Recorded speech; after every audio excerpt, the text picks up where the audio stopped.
Querido irmão, querida irmã, eu vou fazer uma pergunta que certamente é a experiência de todo ser humano. Você já sentiu decepção com alguém? Eu creio que em algum tempo da nossa vida, de alguma forma leve, moderado, às vezes muito grave, nós nos decepcionamos, sim. E o que é se decepcionar? É quando você tem uma expectativa a respeito daquela pessoa, ou a respeito daquela situação, ou a respeito de uma promessa, e a resposta é negativa. Então você fica decepcionado. E nós, pessoalmente, não queremos nos decepcionar com ninguém. Nós temos sempre uma expectativa positiva das pessoas, principalmente daquelas com as quais convivemos mais próximo. E quanto maior intimidade nós temos com uma pessoa, mais dolorosa é a decepção. Ela dói muito mais. Uma situação social que traz uma resposta negativa para a nossa vida, ela nos decepciona, mas nós seguimos em frente. No entanto, quando é uma pessoa bem próxima da gente, aí dói, é muito mais doloroso, nós ficamos às vezes até em um processo de negação, não aceitando aquela dor, aquele sofrimento, aquela decepção. Porque nós esperávamos algo diferente. Pois bem, o Evangelho de hoje, Jesus também se decepciona. E por isso é que ele fala então para aquelas cidades, os ais, quando ele diz, ai de ti, Corazim, ai de ti, Betsaida, ai de ti, Cafarnaum. Esse ai de Jesus é primeiramente um ai de decepção. É um ai doloroso. Por que Jesus diz isso?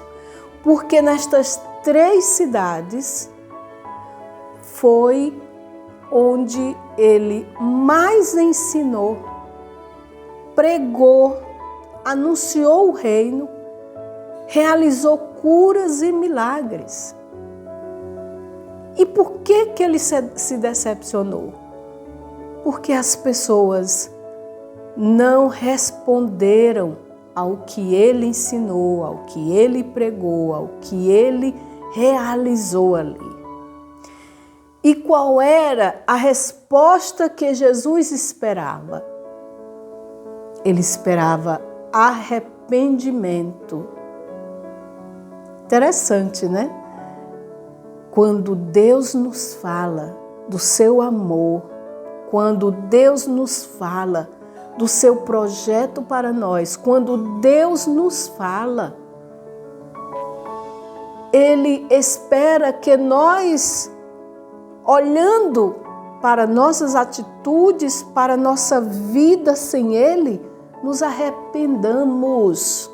Um arrependimento concreto, um arrependimento que nos impulsiona a mudar de vida, a acreditar naquilo que está sendo proposto para nós. Todas as vezes que a palavra é anunciada e que nossos corações rejeitam, que nossos corações estão indiferentes, que nossos corações desprezam, nós estamos desprezando a Deus, rejeitando a mensagem de Deus. E não apenas ao Deus Filho, mas ao Deus Pai que nos criou com amor, por amor e para viver no amor. Olha, a decepção de Jesus é tão grande com aquelas cidades que ele diz que se Tiro e Sidônia, duas cidades pagãs, se elas tivessem visto o que Jesus fez, ouvido o que Jesus falou, presenciado as curas e milagres que Jesus realizou ali naquelas outras 3 cidades, elas teriam se vestido de trapos, se revestido de cinza, ou seja, elas teriam se arrependido. A palavra de Deus, ela é hoje para a minha vida e para a sua vida. Jesus lamenta, se decepciona também hoje conosco, quando a nossa resposta ao que Ele nos fala é igual à resposta destas 3 cidades. O Senhor continua batendo na nossa porta.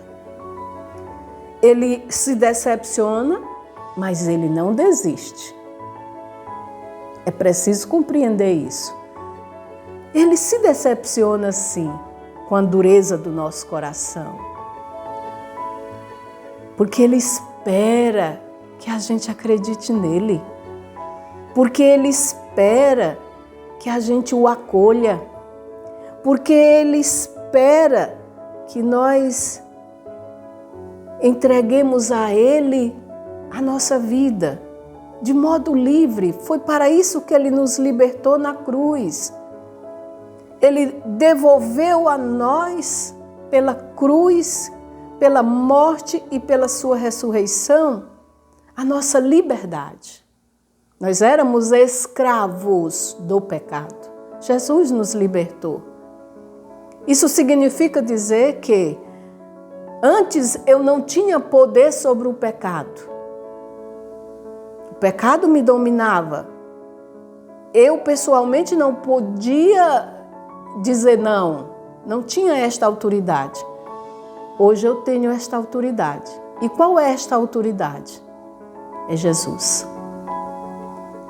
Quando eu acolho a verdade na minha vida, quando eu acolho Jesus como Senhor e Salvador meu, o pecado não tem mais autoridade sobre mim, não tem poder sobre mim. Ou seja, a salvação não é algo mágico. A salvação passa pelo meu acolhimento, pela minha permissão, porque a salvação não é imposta. Pensa o seguinte, alguém pega você pela mão e leva você contra a sua vontade para uma igreja, para uma reunião de oração. Você vai contra a sua vontade, você não quer ir. Como é que você vai reagir dentro daquele momento de oração? Dentro daquele templo, daquela igreja? Você vai estar zangado, fechado, irritado. A mensagem não vai encontrar espaço, porque você está sendo obrigado. A salvação não é obrigada, não é imposta. Deus quer nos seduzir, conquistar com seu amor. A proposta dele para nós é uma proposta de amor, é a proposta de salvação, é a proposta de vida digna, de vida plena. Mas é preciso que eu queira. É preciso que eu dê este espaço para o Senhor.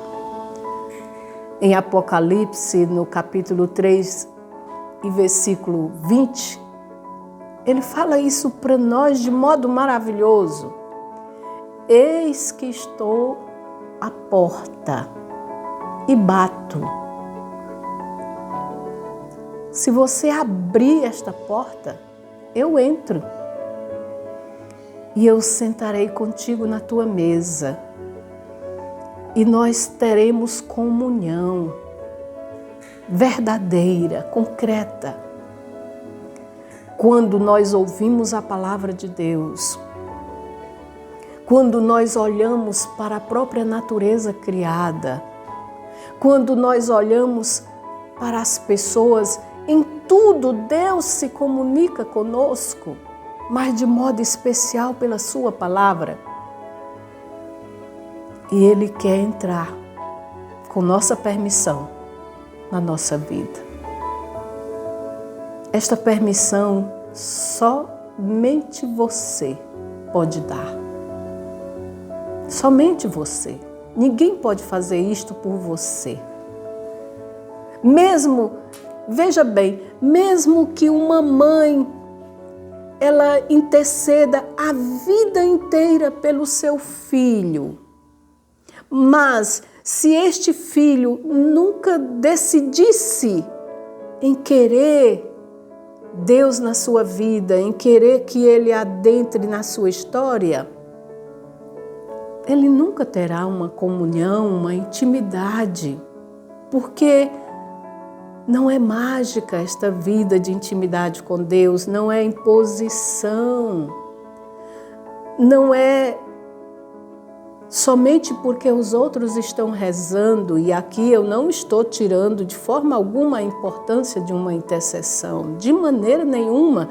Nós devemos clamar, nós devemos interceder, porque com a nossa oração, a intercessão, o clamor, isto vai mexendo com o nosso coração, com o coração dos nossos, e vai dando as possibilidades de abrir-se. Mas o que eu estou dizendo é necessário decidir-se. E essa decisão é pessoal. Somente quando a gente tem um encontro pessoal com o Senhor é que nossos olhos se abrem para esta realidade espiritual. Antes, a gente pensa, ou às vezes nem pensa, ignora esta realidade do amor de Deus e da intimidade com Ele. Mas quando nós temos esta intimidade com Ele, o nosso coração deseja que todos tenham. É por isso que aquele e aquela que é impactado pelo amor de Deus, pelo encontro com Ele, pela vida nele, não pode ficar calado. Não pode ficar calada. Tem que anunciar o amor. Tem que anunciar a salvação.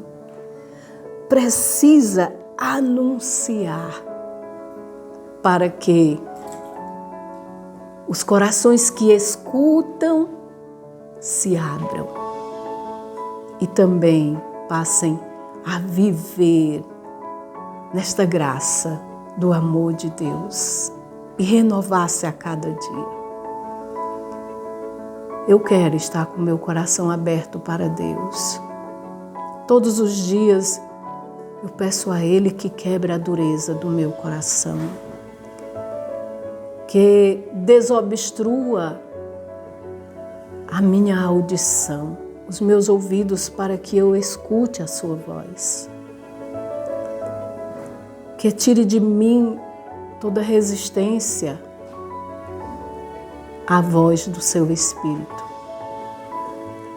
Porque somente sendo dócil ao Espírito Santo, somente tendo um coração aberto a Deus, é que nós verdadeiramente descobrimos o que nos dignifica, o que nos plenifica, o que nos faz viver, de fato, como filho e filha de Deus.